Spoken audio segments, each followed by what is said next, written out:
Hello everyone, आप देख रहे हैं एकलव्य स्नातक। और इस वाली वीडियो में हम देखने वाले हैं BPSC 132 यूनिट नंबर 6 है हमारा। और इसमें हम देखेंगे राज्य के नीति निर्देशक सिद्धांत और मूल कर्तव्य। यहाँ पर आप देख सकते हो आपका यूनिट नंबर 5 तक जो है वो कंप्लीट हो चुका है। और इस वाली वीडियो में हम यूनिट नंबर जो 6 है उसको कंप्लीट कर देंगे। ठीक है दोस्तों, अगर आपको कुछ पूछना है तो आप मुझे यहाँ पर पूछ सकते हैं। परिचय के ऊपर चर्चा करते हैं। परिचय में देखते हैं कि कौन सी चीज़ें जो हैं जो हमें यहाँ पर पढ़ना है। ठीक है, यहाँ देखिए, राज्य के नीति निर्देशक सिद्धांतों को संविधान के अंदर एक भाग में शामिल किया गया। ठीक है, जो राज्य के नीति निर्देशक सिद्धांत है उसको क्या किया गया है, संविधान के एक भाग में शामिल किया गया। अब सवाल ये आता है कि इसको शामिल क्यों किया गया है। तो इसको शामिल इसलिए किया गया है क्योंकि जो संविधान बनाने वाले हैं उन्होंने सामाजिक और आर्थिक समानता लाने के उद्देश्य से, ठीक है, उनका जो मोटिव था, उनका मोटिव ये था कि वो क्या करेंगे, सामाजिक और आर्थिक समानता लाएंगे। ठीक है, उनका मोटिव यही है। ठीक है, और इसके उद्देश्य से उन्होंने संविधान में इसे शामिल किया था। ठीक है, ये सिद्धांत सरकारों को लोगों की भलाई के लिए, इसमें जो आप मेन अभी पढ़ोगे वो है भलाई, लोगों को हित के लिए। ठीक है, जो अल्पसंख्यक लोग हैं, जो मजदूर लोग हैं, उनको भी मतलब जो सेम चीज़ें हैं कुछ समानता आ सके। जैसे कि महिलाएं हो गई, उनके वेतन में समानता आ जाए। जैसे आपने सुना होगा कि जो महिलाएं होती हैं उनका वेतन कम होता है, जो पुरुष होता है उनका वेतन जो है वो ज़्यादा होता है। ठीक है, तो इन सब चीज़ों में समानता लाने के लिए यही सब जो कार्य है ये इसके अंदर किए गए थे। हम डिटेल में पढ़ेंगे। ठीक है, तो यहीं पर भलाई के लिए और कानून बनाने का निर्देश देती है। ठीक है, यहाँ पर हम देखते हैं नीति निर्देशक सिद्धांतों एवं मूल कर्तव्यों के बारे में पढ़ते हैं। यहाँ पर देखिए, संविधान बनाने वालों की इच्छा थी कि राज्य एक ऐसी व्यवस्था को जन्म दे जिसमें क्या हो कि नागरिक को सामाजिक, आर्थिक और राजनीतिक न्याय मिल सके। ठीक है, मतलब कि जो भी संविधान बनाने वाले थे उनके मन में इच्छा थी कि भाई हम ऐसी एक व्यवस्था बनाएंगे जिसमें सभी नागरिक को, ठीक है, और कम से कम उनको सामाजिक, आर्थिक और राजनीतिक न्याय तो मिल सके। ठीक है, और सारे बंदे, जितने भी लोग रहते हो, जितने भी नागरिक हो, उनको कम से कम, चाहे वो साधारण व्यक्ति हो या क्या कहते हैं गरीब हो या अमीर हो, सबको क्या है, साधारण व्यक्ति को भी आधारभूत आवश्यकताएं जो है मिले। अब जो अमीर है उनको तो आधारभूत आवश्यकताएं मिल जाती है, लेकिन जो बहुत गरीब है उनको नहीं मिल पाती। तो इनका यही उद्देश्य था कि यहाँ पर कम से कम उनकी जो बेसिक नीड्स है वो उनको मिल सके। ठीक है, तो इसका यही था। मूल कर्तव्य की उत्पत्ति। ठीक है, तो प्रारंभिक संविधान में मूल कर्तव्य का प्रावधान नहीं था। ठीक है, अगर हम बात करें तो शुरुआत में जो संविधान बना था उसमें मूल कर्तव्य के बारे में नहीं था। उसके बाद 1970 में संविधान में से जोड़ा गया। ठीक है, मूल कर्तव्य आपको पता ही होता है, अभी पढ़ेंगे हम इसके बारे में भी। 1976 में 42वें संविधान द्वारा नागरिकों को कुछ मूल कर्तव्यों का पालन करने को कहा गया। कुछ ऐसी रूल्स थे, कुछ ऐसी रूल्स जिनको बोला गया कि पालन आपको करना है, अच्छी बात है उसको। ठीक है, जैसे कि राष्ट्रीय गान, राष्ट्रीय ध्वज का सम्मान करना। ठीक है, ऐसे ही बहुत सारी थी। तो यहाँ पर हम देखते हैं कौन कौन सी थी।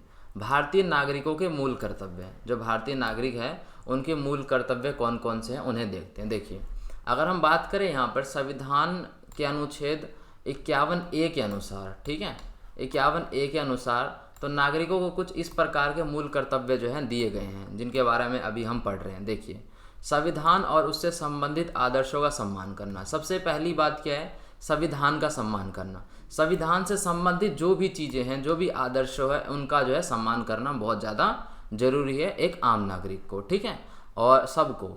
ठीक है, राष्ट्रीय ध्वज, जो हमारा राष्ट्रीय ध्वज है तिरंगा, और जो राष्ट्रीय गान है हमारा, उसका सम्मान करना क्या है, बहुत ज़्यादा जरूरी है। ठीक है, ऐसी प्रथाओं का त्याग करना, मतलब ऐसी प्रथा का त्याग करना जिससे मनुष्य के बीच में भेदभाव पैदा हो। ठीक है, ऐसी कौन सी प्रथा हो सकती है। ठीक है, ऐसी जो भी प्रथाएं हैं उनका यहाँ पर त्याग करने को कहा गया, चाहे वो धर्म से रिलेटेड हो, भाषा, लिंग, ठीक है, जाति, लिंग आधार किसी से भी रिलेटेड हो।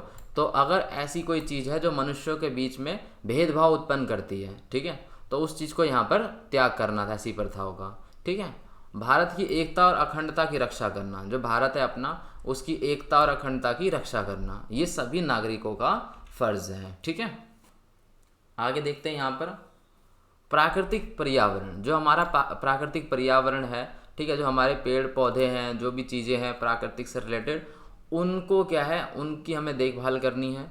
और वन्य जीवन, जो वन में भी जो रहते हैं, लोग रहते हो या क्या कहते हैं जानवर रहते हो, उनके प्रति हमें दया की भावना रखनी है। ठीक है, यहाँ पर जो है ये बात जो है सिखाई जा रही है कि हमें इस चीज़ों को नष्ट नहीं करना है। ठीक है, जैसे मान के चलो अगर प्राकृतिक पर्यावरण नष्ट हो रहा है, तो अगर सरकार उसको नष्ट कर रही है किसी योजना के तहत, तो वहाँ पर तो वो चीज़ें चलती है क्योंकि वो बहुत ज़रूरी है।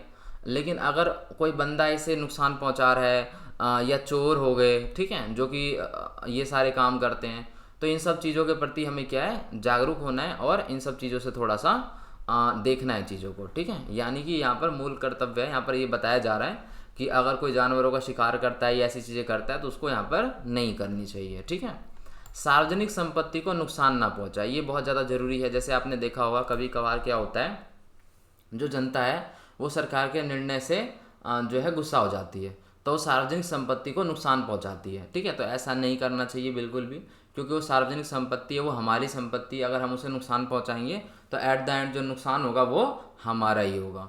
तो यही होता है, पहुंचाना नहीं चाहिए और हिंसा से भी दूर रहना चाहिए। आपने देखा होगा कहीं पर क्या होता है, कोई समूह होता है वो लड़ाई झगड़ा करता है, ठीक है, तो हमें फालतू में जो है उनसे मतलब कि उनमें शामिल नहीं होना चाहिए जब तक हमें मोटिव जो है पता नहीं होना चाहिए। ठीक है, तो ये सारी चीज़ें होती है। समय आने पर देश की रक्षा करनी चाहिए, ये भी बहुत ज़्यादा ज़रूरी है। जब समय आए तो हर एक नागरिक को क्या है, एक सिपाही की भूमिका निभानी चाहिए और राष्ट्र की सेवा करनी चाहिए। ठीक है, किसी प्रकार की कोई दिक्कत हो जो राष्ट्र से रिलेटेड हो, तो हमें जितना से ज़्यादा हो सके उसमें योगदान देना चाहिए। जो हमारे बूढ़े दादा दादी होती है, हम उनको सम्मान करना चाहिए। ठीक है, या किसी के भी दादा दादी है, मान के चलो उन्हें किसी प्रकार की कोई दिक्कत आ रही है, जैसे रोड क्रॉस करना हो, ठीक है, तो आप उनकी वहाँ पर जो मदद कर सकते हो। राष्ट्र सेवा, बहुत सारी चीज़ें, राष्ट्र से प्रति भी सेवा जो है आप कर सकते हो। ठीक है, एनजीओ वगैरह होते हैं बहुत सारे, और ये बहुत सारी चीज़ें आपको समझ में आई गई होगी। यहाँ पर देखिए, नीति निर्देशक सिद्धांतों एवं मूल कर्तव्यों में संशोधन, हाँ ये बहुत ज़्यादा जरूरी है, ऐसे समझिए। देखिए, जो नीति निर्देशक सिद्धांत है उनके मूल और क्या है, जो कर्तव्य है उनमें संशोधन होता रहता है। ठीक है, संशोधन क्यों होता है दोस्तों, देखिए संशोधन होता है समय परिस्थिति के अनुसार। हो सकता है कि उस चीज़ को जो उसके अंदर दी हुई है उसको सुधारने का समय आ गया हो, या कुछ ऐसी सिचुएशन बन गई हो, परिस्थिति बन गई हो जिससे उसको सुधारना पड़ा हो। ठीक है, और इसका जो मेन मोटिव होता है सुधारने का, वो ये होता है कि लोगों की उससे भलाई हो सके। ठीक है, उस चीज़ को सुधारने से, यहाँ समझते हैं। यहाँ देखिए, संशोधन करके नीति निर्देशक सिद्धांतों को समाज के लिए कल्याणकारी बनाया जाता है। ठीक है, कल्याणकारी यहाँ पर जो है बनाया जाता है समाज के लिए, इसलिए इसमें संशोधन किया जाता है। अगर हम बात करें यहाँ पर 42वें संशोधन के अंतर्गत 4 नए विषय को शामिल किया गया था। इन 4 नए विषय के बारे में जो हम यहाँ पर पढ़ेंगे डिटेल में क्या क्या थे। ठीक है, इसमें शामिल है कौन कौन सा है, अनुच्छेद 39, 39A, 43 और 43A और 48A। ठीक है, ये 4 है, 39, 39A, 43A और 48A। ठीक है, तो इसको जोड़ा गया है। अब हम ये देखते हैं कि ये किस किस से संबंधित है, यानी कि इससे क्या क्या होता है, किस किस टॉपिक से रिलेटेड है ये। देखिए, अनुच्छेद 39 की अगर हम बात करें तो बच्चों के स्वास्थ्य विकास से संबंधित है। आपने देखा होगा पहले के समय में ज़्यादा होता था कि बच्चों का जो स्वास्थ्य है वो खराब होता था, तो उससे क्या है, वो अच्छे से विकसित नहीं हो पाते थे, कुछ ना कुछ जो दिक्कत है वो रह जाती थी। तो 39 जो है उसके लिए है। और उसके बाद करते हैं अनुच्छेद 39A में। तो 39A में गरीबों के लिए समान न्याय, जो गरीब होते हैं उनके लिए समान न्याय तथा शुल्क रहित कानून सहायता, ये दोनों चीज़ें आपको समझ। देखिए, समान न्याय का मतलब क्या होता है, जो गरीब होते हैं, आपने कभी कभी देखा होगा जो गरीब होते हैं उनको पैसों से रिलेटेड समस्याएं होती हैं। ठीक है, तो वो न्याय पाने के लिए, आपको पता है कि आजकल न्याय पाने के लिए भी पैसे लगते हैं। ठीक है, वकील को पैसे देने पड़ते हैं। तो जो बहुत ज़्यादा गरीब है तो उसके लिए क्या यहाँ पर इलाज है, तो उसके लिए है शुल्क रहित कानून, यानी कि उनको सरकारी वकील जो है वो मिल जाएगा। ठीक है, मतलब कि उनको पैसे खर्च नहीं होंगे। तो ये सारी चीज़ें हैं, ये सारी चीज़ें कराई गई, इन सभी चीज़ों का प्रावधान जो है किया गया। 43A में क्या है, 43A में मजदूरी की औद्योगिक प्रबंध भागीदारी, यहाँ पर जो है मजदूरों से रिलेटेड जो है अच्छा काम किया गया। प्लस में क्या है, अगर हम बात करें 48A की, तो इसमें वही वाली बात है कि पर्यावरण को जो है नुकसान नहीं पहुंचाना है और वन्य जीवन जो है, वन्य जीवन को प्रभावित नहीं करना है, उनका संरक्षण करना है, इन सब चीज़ों पर जो है बल जो है वो दिया गया। ठीक है। अब यहाँ पर हम बात करते हैं नीति निर्देशक सिद्धांतों एवं मूल कर्तव्यों का क्रियान्वयन से।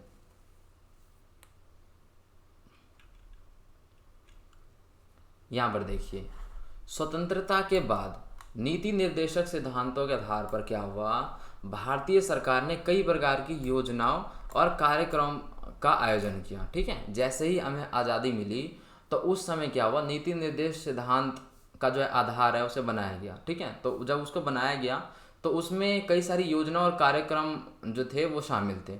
अब वो जो योजनाएं थी और ये कार्यक्रम थे, ये किस चीज़ से रिलेटेड थे उसे पढ़ते हैं हम यहाँ पर। ठीक है।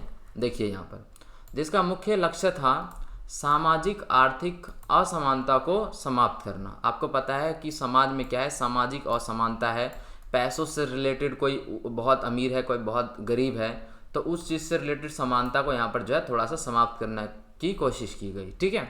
सरकार ने क्या किया, जमींदारी प्रथा को समाप्त करने के लिए भूमि सुधार कार्यक्रम भी चलाया है। मतलब सरकार ने यहाँ पर काफ़ी कुछ किया, आप यहाँ पर देख सकते हो। ठीक है। बहुत सारे कार्यक्रम उन्होंने चलाए, योजना बनाई। इसके अलावा अगर हम बात करें तो जो निम्न वर्ग होते हैं और जो गरीब होते हैं उनके लिए कई सारे महत्वपूर्ण कदम उठाए उन्होंने। मजदूरों की न्यूनतम मजदूरी सुनिश्चित की, यानी मजदूरों को जो है कम से कम बताया कि इतना काम तो है उनको मिलेगा, ये सारी चीज़ें बताई। ठीक है। गरीबों को मुफ्त कानूनी सहायता दी, इसके बारे में हमने पढ़ा था अभी। गरीबों को क्या है, मुफ्त कानूनी सहायता दी। अगर मान के चलो कोई केस हो जाता है या गरीबों को क्या है केस लड़ना पड़ता है, कानून का सहारा लेना पड़ता है, तो उस समय उनको फ्री में जो है जो सारी चीज़ें हैं वो हो जाएंगी।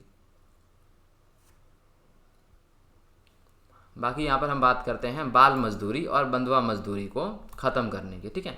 तो बाल मजदूरी जो है इसको ख़त्म किया गया और बंधुआ मजदूरी, इन सभी को ख़त्म करने का जो प्रयास है वो किया गया। ठीक है। यहाँ पर सरकार की तरफ से काफ़ी सारे जो प्रयास है वो किए गए। इसके अलावा अभी क्या है यहाँ पर, इसी तरह महिलाओं की भलाई के लिए भी बहुत सारे जो कानून है वो बनाए सरकार ने। ठीक है। जैसे मातृत्व लाभ से संबंधित कानून, मातृत्व के समय महिलाओं को कई सारी चीज़ों की आवश्यकता होती है। ठीक है। तो इससे संबंधित उनको जो है यहाँ पर कई कानून बनाए गए। समान वेतन को लागू करना है, जैसे कि मैंने आपको बताया कि अगर एक ही ऑफिस में या कहीं पर मजदूरी करता है कोई पुरुष और महिला, तो अगर महिलाओं को कम वेतन दिया जाता है, पुरुष को ज़्यादा दिया जाता है। तो इस समान वेतन लागू करने की बात करी गई, बहुत सारी चीज़ें थी। साथ ही वन्य जीवन के संरक्षण, जो वन में रहने वाले जो जीवन है, मतलब कि जो पशु है, पक्षी है, ठीक है, जो अगर इंसान भी रहता है तो उसमें क्या है, सरकार ने उन सभी को क्या किया, पर्यावरण संरक्षण दिया और वन्य जीवन को भी। ठीक है। और इसके लिए अलग अलग समिति की स्थापना करी उन्होंने। यहाँ पर देखिए, अनुसूचित जातियों की सुरक्षा के लिए आरक्षण की व्यवस्था की। जो अनुसूचित जातियाँ होती है, जनजातियाँ होती है, उनकी सुरक्षा के लिए भी यहाँ पर सरकार ने आरक्षण की व्यवस्था की है। ये बात तो आपको पता होगी, अभी भी है ये। ठीक है। ग्राम पंचायतों की स्थापना की गई। ठीक है। जो गांव में जो पंचायत वगैरह होते हैं उनकी स्थापना की गई। अब यहाँ पर हम बात करते हैं नीति निर्देशक सिद्धांत एवं मूल कर्तव्यों की सीमाएं। यानी कि अभी जो हमने पढ़ा नीति निर्देशक सिद्धांत के बारे में, मूल कर्तव्य क्या होते हैं इसके बारे में, तो उसकी क्या कोई सीमाएं हैं, क्या कोई लिमिटेशन है, वो पढ़ेंगे हम। तो दोस्तों इसमें भी सीमाएं हैं, यहाँ पर भी जो है कुछ चीज़ें हैं, यहाँ पर समझिए। इन्हें लागू करना राज्य का नैतिक दायित्व है। ठीक है। लेकिन होता क्या है, जब इस चीज़ को लागू किया जाता है, ठीक है, निर्देशक सिद्धांत के तो विरोध में जो है कुछ लोग आ जाते हैं। ठीक है। समाज का जो शक्तिशाली वर्ग होता है वो सरकार पर अपना राजनीतिक और आर्थिक दबाव बनाता है। ठीक है। जो शक्तिशाली लोग होते हैं, जो अमीर लोग होते हैं, अगर उनको चीज़ें पसंद नहीं आती तो उनकी तरफ से जो है दबाव बनता है। जबकि यहाँ पर के संथानम के अनुसार यहाँ पर क्या हुआ था, इनको बल देने से इन्होंने बोला कि अगर इन सब चीज़ों पर ज़्यादा बल दिया जाता है तो केंद्र और राज्य सरकार के मध्य जो स्थिति है वो टकराव की बन जाती है। ठीक है। मतलब स्थिति उनकी थोड़ी बीच जो है गंभीर हो जाती है। अगर इन्हें कानून बनाकर लागू करते हैं तो राष्ट्रपति और प्रधानमंत्री और राज्यपाल, इनके बीच क्या है, यहाँ पर विवाद जो है वो बढ़ सकता है। तो ये सारी जो चीज़ें हैं ये होती हैं। ठीक है। प्लस में और कौन सी सारी चीज़ें होती हैं और क्या होता है, देखिए अगर भारत में क्या होगा, भारत में आपको पता है कि भारत में जो मूल कर्तव्य का स्वरूप है, ठीक है, वो दूसरे देशों से अलग है। फॉर एग्जांपल अगर सोवियत संघ की बात करें, हम चीन की बात करें, पोलैंड की बात करें, नीदरलैंड की बात करें, वियतनाम की बात करें, जापान की बात करें, तो इन सब जगहों से क्या है, ये थोड़ा सा अलग है, ठीक है।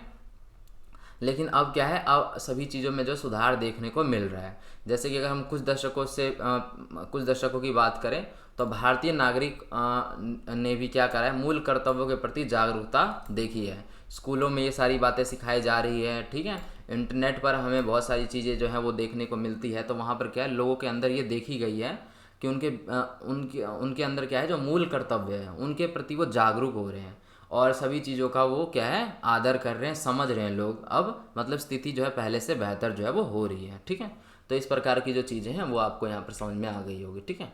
टेलीग्राम और इंस्टाग्राम का लिंक आपको डिस्क्रिप्शन में मिल जाएगा, ठीक है। और ये यूनिट आपका इतना ही था। वीडियो अगर आपको पसंद आ गई तो आप लाइक कर सकते हो, कमेंट कर सकते हो, शेयर कर सकते हो।